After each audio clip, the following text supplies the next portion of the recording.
రాంపూర్ పుంజు, రాంపూర్ పెట్ట క్వాలిటీ అయితే చూడండి ఎట్లా ఉంటుంది. పుంజు క్వాలిటీ కానీ పెట్ట కానీ. దీనికి ఏమైనా పిల్లలు కావాలనుకుంటే మీరు చెప్పండి.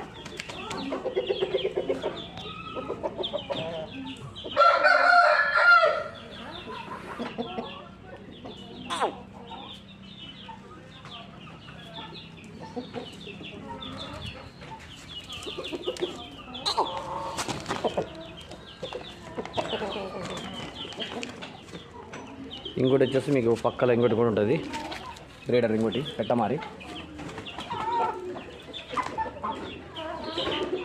ఇది రాంపూర్ లైన్ పెట్టలు అయితే మన దగ్గర వచ్చేసి ఒక 8-9 పెట్టలు ఉంటాయండి రాంపూర్ లైన్లోవి. పిల్లలు కావాల్సిన వాళ్ళైతే ఎవరైనా సరే కాల్ చేయొచ్చు. కింద అయితే నెంబర్ పెడతాము.